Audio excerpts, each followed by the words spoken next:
মার্কিন president Donald ট্রাম্পের সাম্প্রতিক মধ্যপ্রাচ্য সফর ঘিরে চলছে আলোচনার ঝড়। 3 আরব দেশ সৌদি আরব, কাতার ও সংযুক্ত আরব আমিরাত সফরে গিয়ে ট্রাম্প দাবি করেছেন তিনি যুক্তরাষ্ট্রের জন্য $2 ট্রিলিয়ন বেশি বিনিয়োগ চুক্তি করেছেন। কিন্তু প্রশ্ন হচ্ছে, এই অঙ্ক কি সত্যি বাস্তব নাকি রাজনৈতিক প্রচারণার অংশ? বিবিসির এক বিশ্লেষণের আলোকে জবাব খোঁজা হবে এই চুক্তিগুলোর বাস্তবতা ও সম্ভাব্য প্রভাব।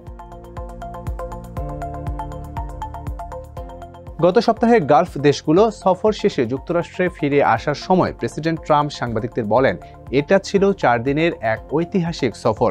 যে হারে চাকরি আর অর্থ আসছে এমন আগে কখনো হয়নি।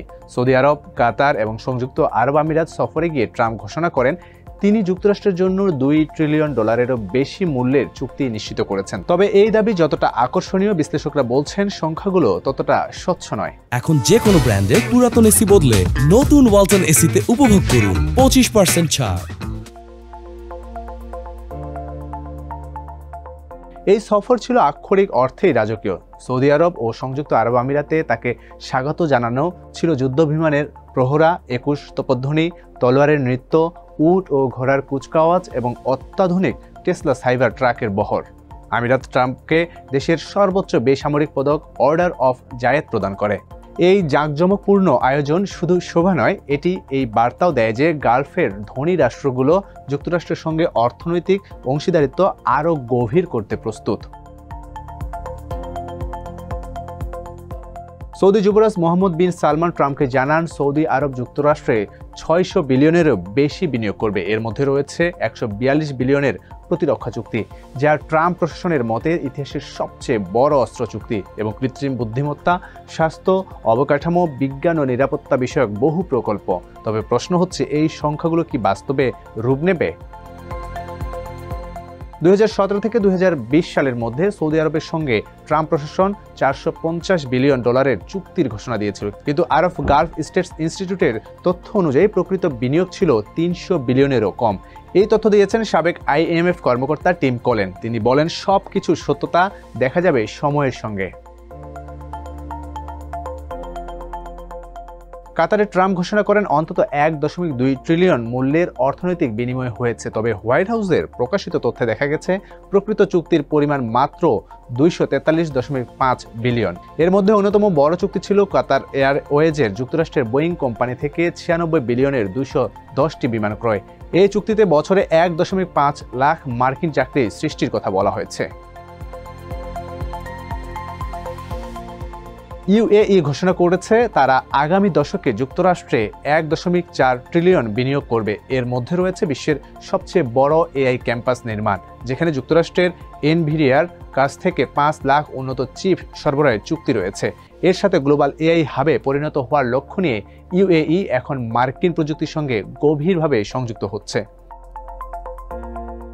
এই সফরে ট্রাম্পের সঙ্গে ছিলেন OpenAI এর CEO স্যাম অল্টম্যান, এনভিডিয়ার জেনসন হুয়াং ও ইলন মাস্ক। সফরের আগে বাইডেন প্রশাসনের কঠোর সেমিকন্ডাক্টর রফতানি বিধিনিষেধ বাতিল করা হয়, যা গালফ দেশগুলোকে যুক্তরাষ্ট্রের উন্নত চিপে প্রবেশাধিকার দেয়। বিশেষজ্ঞরা সতর্ক করছেন, অধিকাংশ চুক্তি ছিল নন বাইন্ডিং মেমোরেন্ডাম অফ আন্ডারস্ট্যান্ডিং, যা বাধ্যতামূলক নয় এবং সবসময় বাস্তবায়িত হয় না। উদাহরণস্বরূপ, সৌদি তেল কোম্পানি আরামকো $90 বিলিয়ন 34টি চুক্তি ঘোষণা করলেও বেশিরভাগ ছিল MOU। অন্যদিকে 20 বছরের জন্য যুক্তরাষ্ট্র থেকে তরল প্রাকৃতিক গ্যাস কেনার যে ঘোষণা দেওয়া হয় সেটি পূর্বেই ঘোষিত ছিল।